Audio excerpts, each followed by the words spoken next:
La revolución de los decembristas. La mayoría conoce, al menos un poco, acerca de la Revolución de Octubre de 1917 en Rusia. Sin embargo, pocos conocen la Revolución de Diciembre o el levantamiento decembrista, llamado así por suscitarse en el mencionado mes de diciembre, específicamente el 26 del año 1825. Los países en su historia pasan por muchos eventos históricos y muy pocos pueden decir que no han tenido en ningún momento una revolución o problema interno. Generalmente esto ocurre por las malas condiciones de vida de los ciudadanos, en donde la tiranía se cierne, se planta una semilla para la revolución. Pues una población podría ser capaz de resistir por un tiempo a los tiranos, pero no para siempre, como ocurriría en Atenas con el gobierno de los 30 tiranos, que serían derrocados en poco tiempo. O en el caso de México, la Revolución Mexicana buscaba deponer al dictador Porfirio Díaz por los problemas sociales que enfrentaba el país.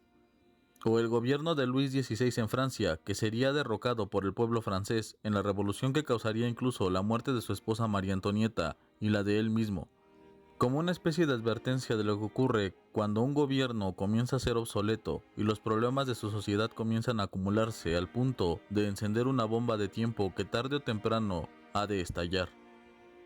En el caso de Francia, no solo fue la revolución, que todos conocen, y que tendría una gran importancia por ser la influencia que muchos países, incluyendo Rusia, tomarían para sus propias rebeliones y revoluciones, porque hay una segunda y quizás más importante razón por las que se producen las revoluciones, y esta razón no es más que las ideas, la filosofía y la ciencia. Una revolución puede definirse como un cambio, como una transformación, la destrucción que busca en su último objetivo la creación de algo nuevo, de algo más funcional que lo anterior. No es coincidencia que la palabra revolución tenga tanta semejanza con la palabra evolución, y como la palabra rebelarse tiene relación con la palabra revelación. Es decir, el proceso de retirar un velo, de abrir los ojos, de ver algo que estaba oculto, de ser un apocalipsis, una aletheia, como mencionarían los griegos. Una forma de hacer conscientes a las personas de que una manera de organización nueva y más útil, así como funcional, es posible.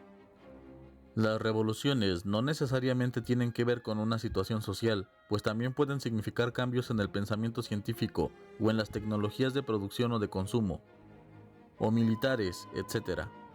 Estas revoluciones científicas ocasionan una revolución en el pensamiento. Nuevas formas de producción conducen a nuevas necesidades sociales y transforman la vida de los trabajadores ahora dedicándose a la producción de otros productos o servicios que antes no eran necesarios y volviéndose ciertas actividades obsoletas.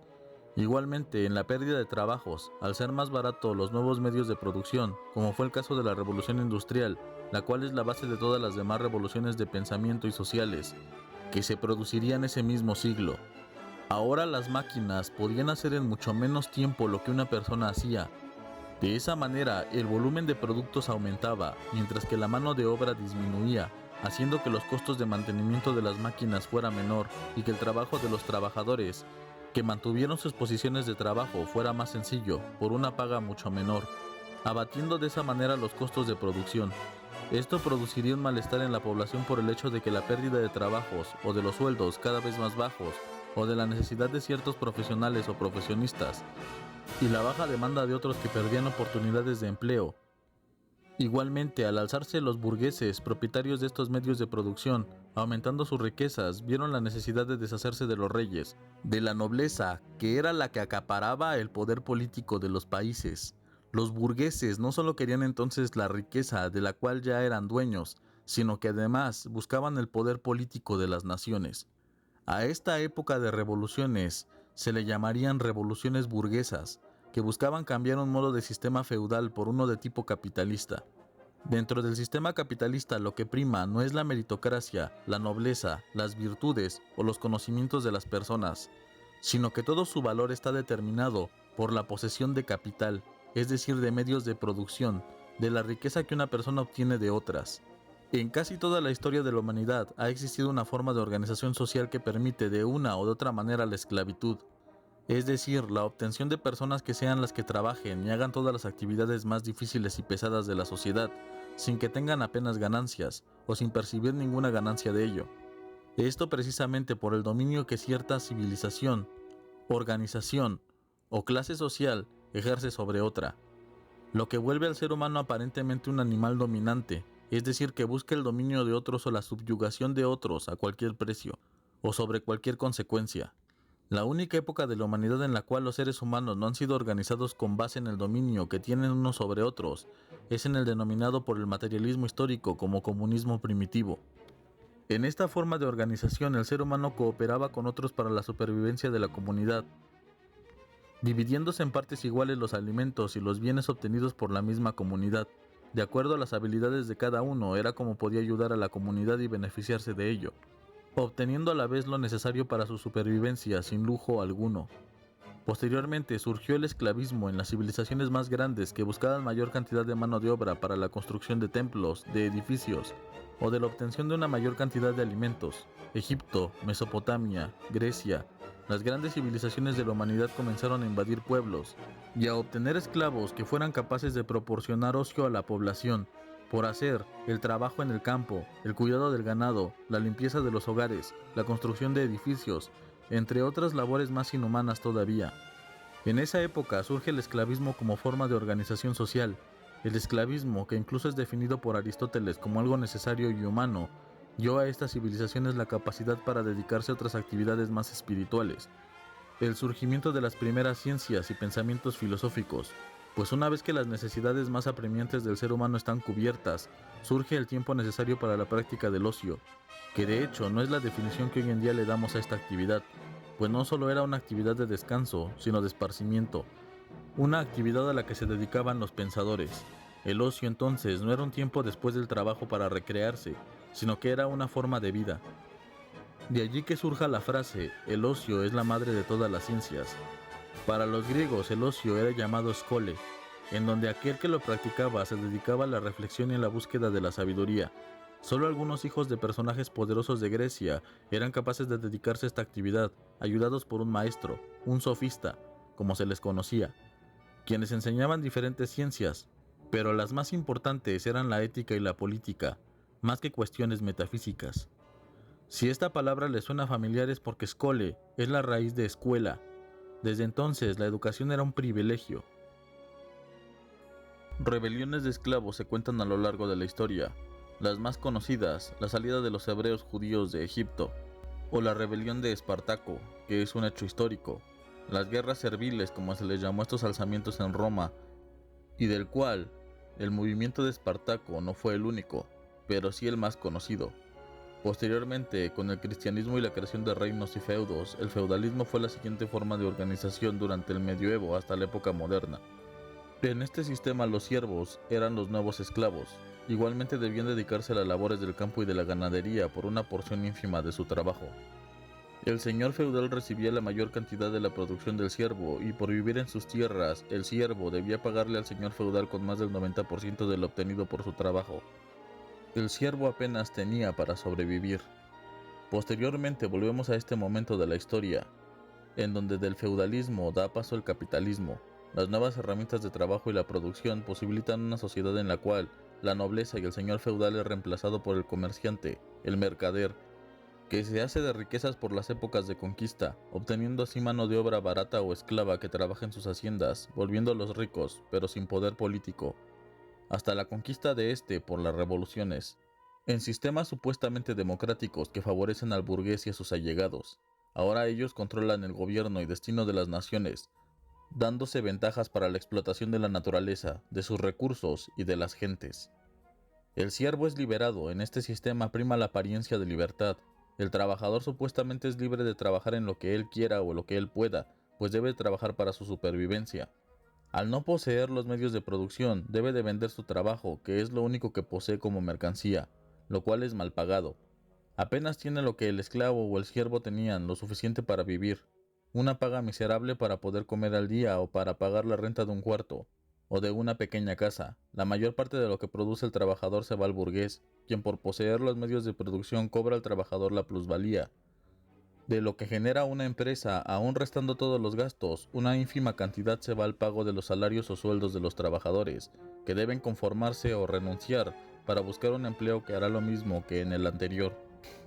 Pues la explotación existe en todos los trabajos que el trabajador obtenga o sea capaz de obtener.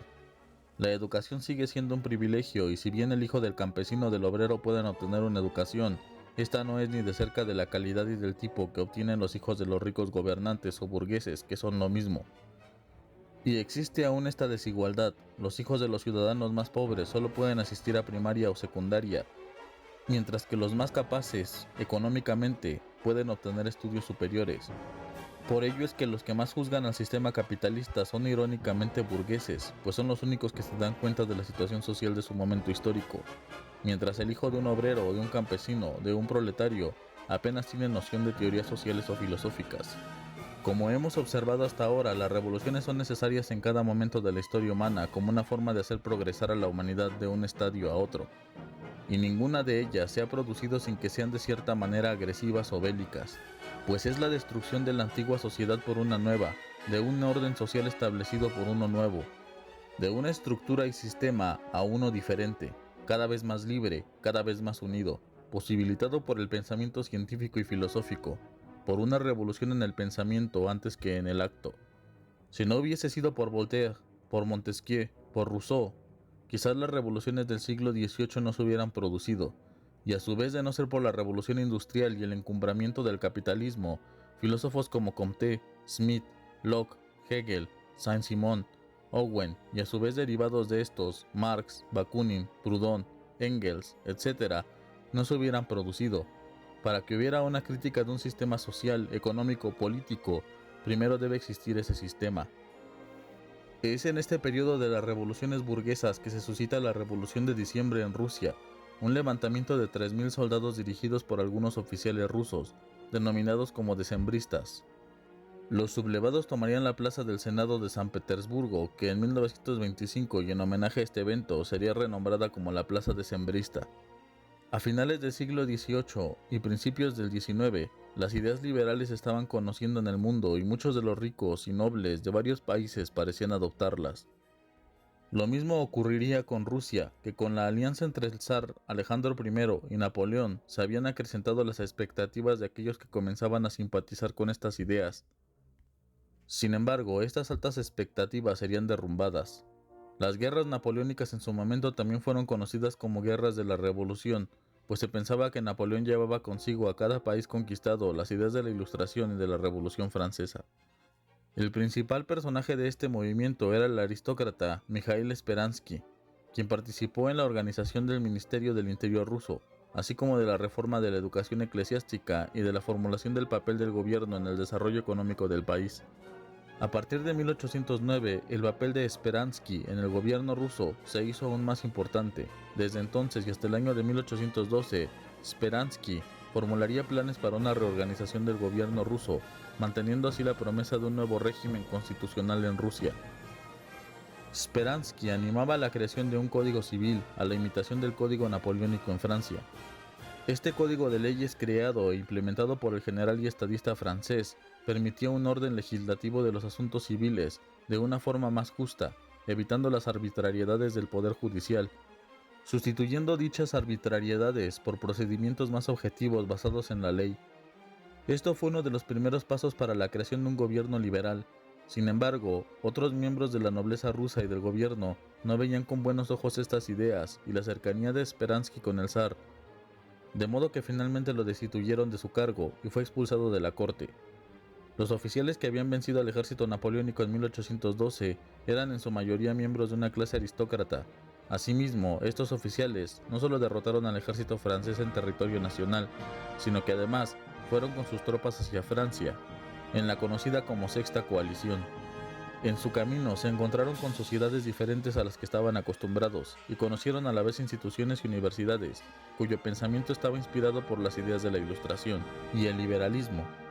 Recibirían las mismas enseñanzas que los jacobinos en Francia. Vieron gobiernos que se deshacían del vasallaje y en donde primaban las libertades individuales, así como ponían refreno al poder de los monarcas, mientras que Rusia, el zar era la forma más autoritaria de poder político, en una aristocracia que no permitía ninguna otra forma de poder, dándose cuenta del enorme atraso social y político que se vivía en Rusia, buscando implementar lo aprendido en el país natal, incluyendo los derechos humanos, el gobierno representativo y la democracia. Una gran parte de la población aristocrática buscaba la liberalización de Rusia, a la usanza de otros países europeos. incluso buscando el derrocamiento revolucionario del gobierno zarista. Se defendían haciendo referencia de que en Polonia el zar había autorizado la creación de una constitución, siendo este un reino recién agregado al territorio ruso. Pero en la propia Rusia no existía ni había la mínima voluntad de crear una constitución que rigiera a los rusos y a sus gobiernos. Que sean las leyes y no los hombres los que gobiernen.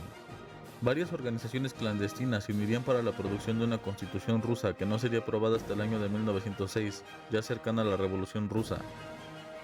Pues como recordaremos, el liberalismo en Rusia no parecía ser la prioridad para un gobierno zarista que buscaba mantener el poder en su cúpula. Incluso el zar Nicolás II solo aceptaría la creación de una constitución y de una Duma o Congreso por las agitaciones sociales que se habían producido el Domingo Sangriento de 1905 y el motín del acorazado Potemkin, así como la derrota en la guerra ruso-japonesa. Que aquí abro un paréntesis para explicar por qué las revoluciones se retrasan, y es que ante el descontento de la población, los gobiernos hacen lo posible por evitar una insurrección, al hacer reformas que calmen los ánimos revolucionarios de sus ciudadanos, es decir, ponen parches a un sistema de modo que no se derrumben estrepitosamente. Pero llega el momento en donde una sociedad ya corrompida, ni con todos los parches del mundo es capaz de sobrevivir, como si se le pusiera un vendaje a un cadáver. En el caso de Rusia, esta rebelión sería una especie de llamada de atención que no sería escuchada hasta que fue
zar Nicolás I a través de un golpe de estado, el mismo día de la coronación del nuevo zar.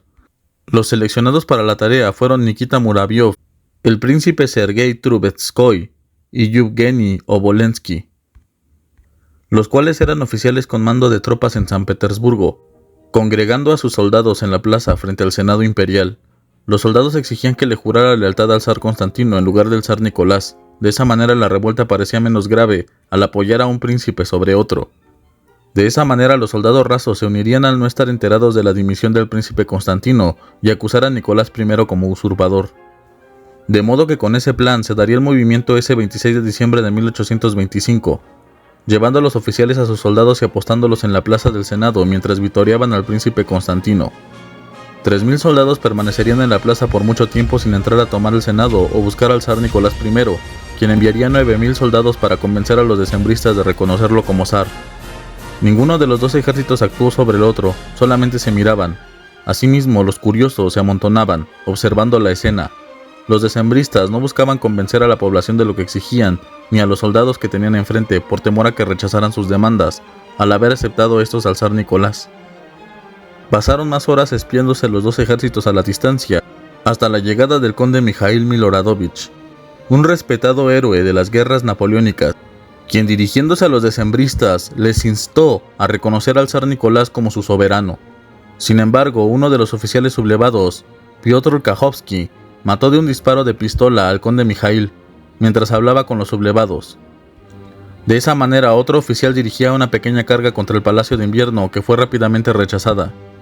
Después de horas en las cuales intentó parlamentar con los rebeldes y al rehusarse estos a las peticiones del príncipe, Nicolás ordenaría una carga de caballería en contra de los rebeldes, la cual sería repelida, de modo que sorprendentemente los decembristas no se retirarían, y más sorprendentemente aún, los oficiales no ordenarían a los soldados tomar los cañones, aun cuando solo eran defendidos por un grupo de granaderos.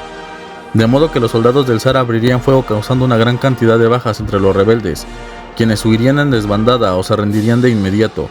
Toda la tarde-noche serían buscados los rebeldes en San Petersburgo, dando por finalizada la rebelión. Mientras que el jefe del sur, Pestel Pavel, sería arrestado en el cuartel militar de Tulchin, el mismo 26 de diciembre por sospecha de traición. Sin embargo, la sociedad del sur tardó 2 semanas en enterarse lo que había sucedido en la capital, de modo que salvarían a su líder el 16 de enero de 1826 en un contraataque rápido dirigido por Sergei Muraviov, apóstol jefe militar de la sociedad del sur. Sin embargo, los sublevados serían prontamente vencidos por la superioridad numérica de las tropas enviadas por el zar. La represión del zar con los aristócratas, los cuales tenían nexos con los decembristas, no sería muy dura. Tan solo mandaría vigilar a algunos de ellos como medida de precaución.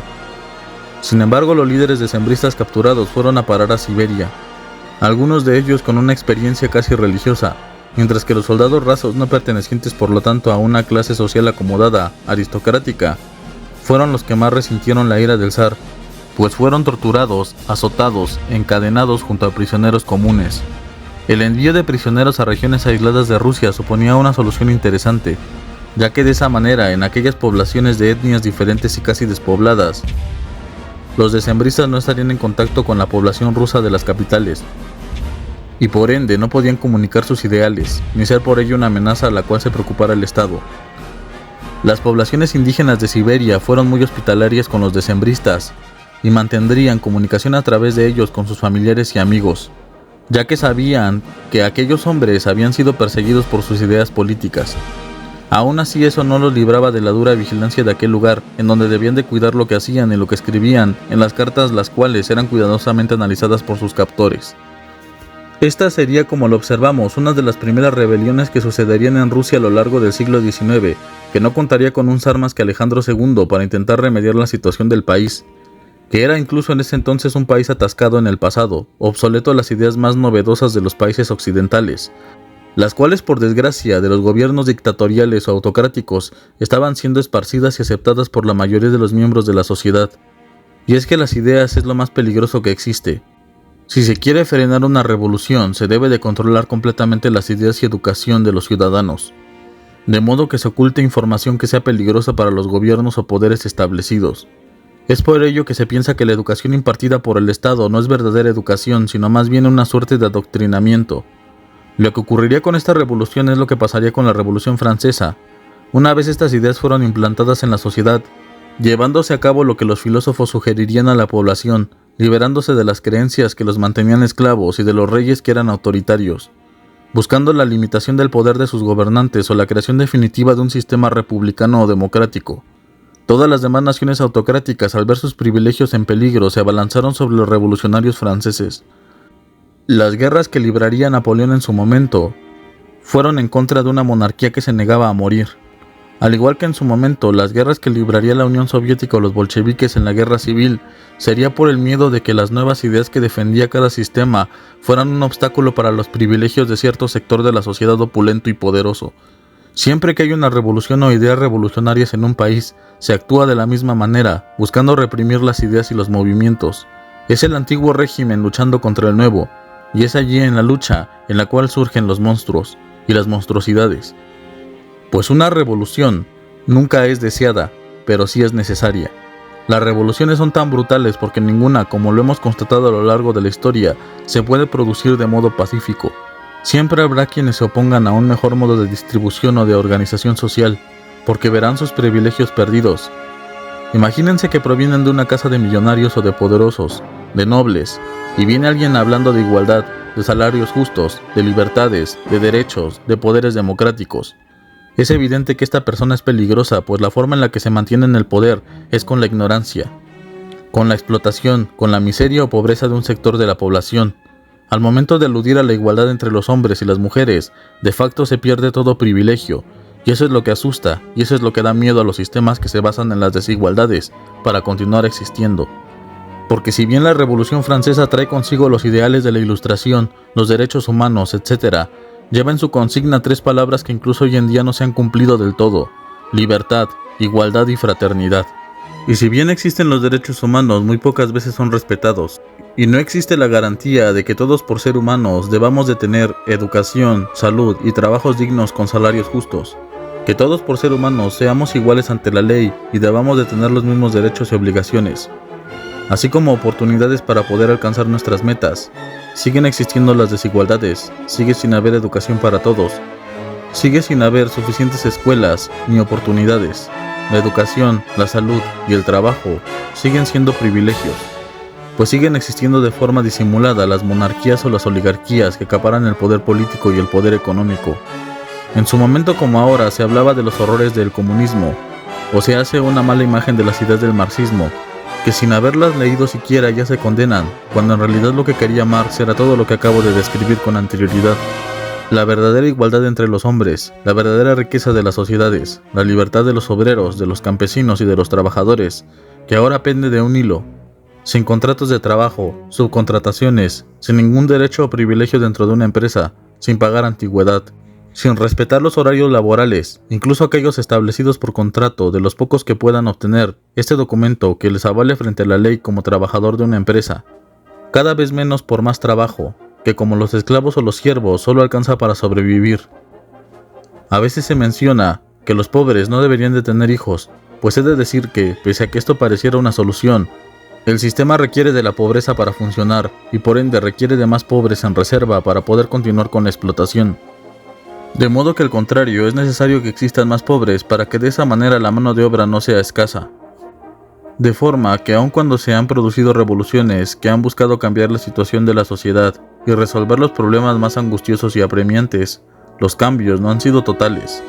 Y en general, las revoluciones fracasan por el hecho de que los verdaderos idealistas no llegan a ver el final de la revolución y el principio de la nueva organización social. Por ello, Napoleón Bonaparte diría una frase que incluso dicha por él le da una mayor validez, ya que este es testigo de la veracidad de este hecho. En las revoluciones existen 2 tipos de personas, aquellos que las hacen y los que se benefician de ellas.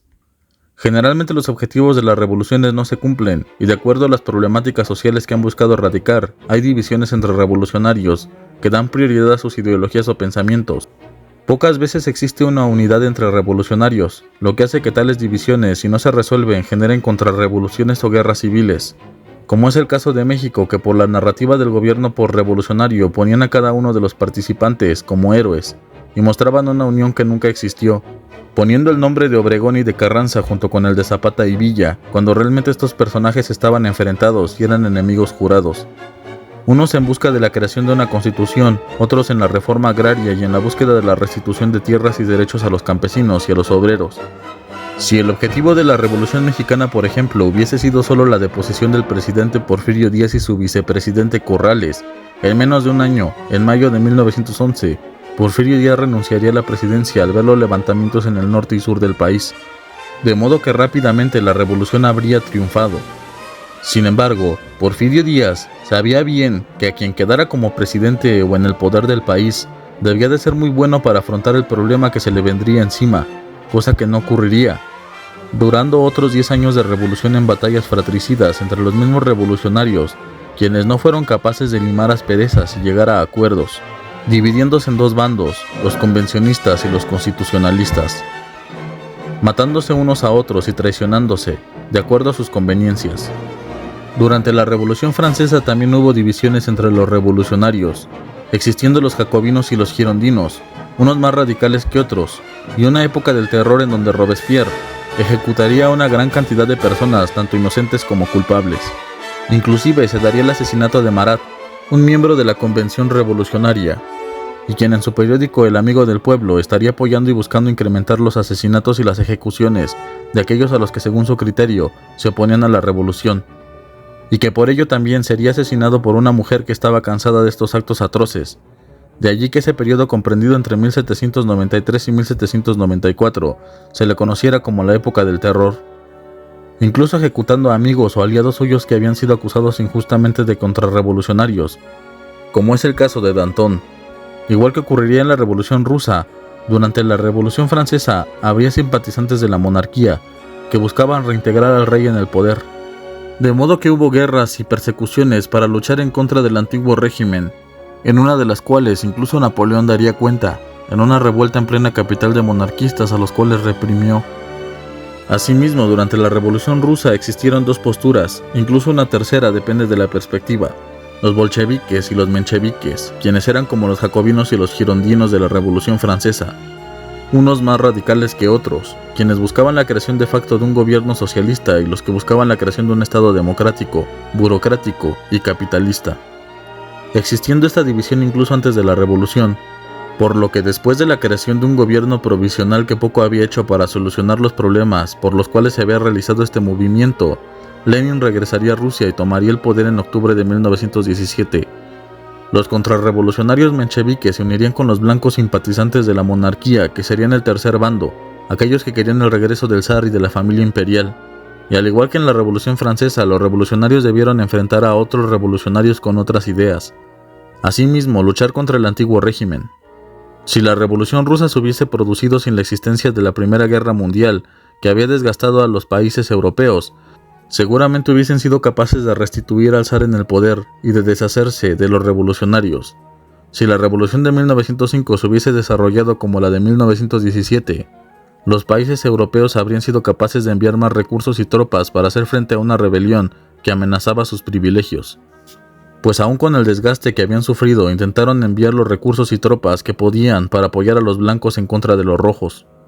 Una revolución por eso no es sencilla que pueda instaurarse, y se sabe que se ha de combatir con aquellos que por miedo a perder sus riquezas o su poder harán lo imposible para frenar las ideas y las acciones de los revolucionarios. Una revolución es la destrucción de un sistema por la creación de uno nuevo, o con el objetivo de crear uno nuevo. La stasis, como lo llamarían los griegos, se produciría al llegar a un máximo nivel de entropía social, que las convierte en necesarias, pero no en deseables, como lo he dicho. Una revolución es una guerra entre un sistema decadente y entre otro que busca establecerse, por lo que la muerte y la destrucción es inevitable. Muchas veces se dicen las víctimas de la Revolución Rusa, pero curiosamente pocas veces se mencionan las muertes de la Revolución Francesa o de la Revolución Mexicana. Los testimonios son desgarradores en cada una de estas revoluciones, pues se cometen abusos que son casi imposibles de evitar, pues durante una revolución hay un vacío de poder, hay un vacío de autoridad. El ser humano recupera su estado de naturaleza y debe de defenderse a sí mismo como si se encontrara en la selva o en el bosque. Las leyes no los protegen, y en lo que se genera una milicia o una policía para hacer valer las nuevas leyes, pasa un tiempo. en lo que se estructura la nueva organización política y social del país. Las revoluciones se nutren también de prisioneros, de asesinos, de personas nada morales, como ocurrió con el ejército de Miguel Hidalgo, que al entrar en la alhóndiga de granaditas cometieron muchos abusos de los cuales el mismo Hidalgo quedaría horrorizado, y por lo cual tendría problemas con Ignacio Allende, ya que le reprocharía por no saber controlar a su turba armada, pues las tropas de Allende eran soldados entrenados, mientras que las de Hidalgo eran exconvictos, convictos o el grueso de la población indígena y mestiza. He visto que se critica a la URSS por la escasez que sobrevino, pero hay que tener en consideración que cada país que se ha revolucionado está en la pobreza extrema por el hecho de que los campesinos, los obreros, los trabajadores en general se encuentran en la rebelión, por lo que se dejan desatendidos los campos y las fábricas. El país no produce en ese tiempo, los negocios quiebran, las empresas se van por la inestabilidad política y económica, así como social del lugar. Y una vez que la revolución triunfa, después de varios años, llenan otros de organizaciones de la búsqueda de la estabilidad. Hay una frase que dice Mao al momento de preguntar su opinión por la Revolución Francesa, y es que aún no se sabe si ha triunfado o fracasado. Las revoluciones no cambian de un día para otro con la mentalidad, con la situación establecida ya por mucho tiempo, inclusive cientos de años, sino que debe de pasar tiempo para que las nuevas ideas, la nueva cultura y la nueva organización social se desarrolle, crezca y se establezca como la normalidad. Sin embargo, compete siempre al revolucionario la eterna vigilancia, el observar que las injusticias no se vuelvan a repetir y que sea quien sea, que quede a cargo en el poder, sea justo e igualitario, que no permita las atrocidades que se cometerían en el anterior sistema, pues es por ello que hubo una lucha y un sacrificio de muchos, buscando un mejor mañana, dando sus vidas por una causa, y que, de no cumplir con las garantías de estabilidad, de paz, de seguridad, de progreso y de igualdad, así como de libertad, es necesario volver a tomar las armas. Que vean los tiranos la guillotina y que se enteren de una vez que si no han de estar con el pueblo y servirle, se veían por sus intereses y los de su clase en lugar de por sus conciudadanos, no habrá más remedio que utilizar esa guillotina de nuevo en contra de los opresores. Pues si bien el criminal que es ladrón, que es asesino o secuestrador, debe recibir un castigo al nivel o a la altura de la falta que ha cometido, asimismo los malos gobernantes, que son aquellos que permiten que se robe el país, que exista la desigualdad, que haya impunidad, son los responsables más grandes de que todos los males sociales persistan, e incluso siendo aliados de los mismos, y por ello su castigo debe de ser el más grande de todos. Estas son algunas reflexiones sobre la revolución, los revolucionarios y las lecciones que estos movimientos sociales traen a la historia. Asimismo, de una de las rebeliones menos conocidas de Rusia, los decembristas, que serían una antesala de la Revolución Rusa de 1917. ¿Y qué es lo que ocurre cuando un gobierno, por mantener el poder y sus privilegios, quiere preservar una nación obsoleta? Saber qué cambios implementar, qué reformas instaurar, así como cuáles son los aspectos a mantener, es la obligación de cada estadista. Quien quiera dedicarse a la política debe de ser inteligente para saber qué cambios son necesarios para el correcto funcionamiento de la sociedad, que no es estática y cuyas necesidades es necesario atender. Y tener en mente, pues así como el agua cambia en el momento de añadirlo a un nuevo contenedor, así la sociedad y el gobierno deben ser cambiantes, flexibles, no estáticos. Y lo principal que se debería de tener en consideración es los derechos de los trabajadores, de aquellos que producen la riqueza de las naciones, que se pueda tener en todas partes de una nación o del mundo un trabajo digno y bien remunerado, acceso a servicios de salud y de transporte de buena calidad, y si es posible gratuitos o de bajo costo, y una educación de calidad, gratuita y pública, que no busque adoctrinar, cosas que hoy en día no todas las naciones poseen, y que en lugar de avanzar hacia estas necesidades básicas del ser humano, retrocedemos. Pero ¿tú qué piensas sobre este tema? Abajo en los comentarios podrás expresarte. ¿Qué piensas de las revoluciones? ¿Crees que han sido o son necesarias? ¿Hay alternativas a ellas? ¿Conocías de todo esto? ¿Qué contribución puedes dar? Me encantaría leerte. Si el video te gustó, por favor deja tu like, me ayuda mucho a crecer en esta plataforma. Asimismo, comparte este video con tus amigos, maestros, familiares, etc. Entre más opiniones, así como personas se unan al diálogo, más avance generaremos. Sin más por el momento me despido, un saludo y nos vemos a la próxima.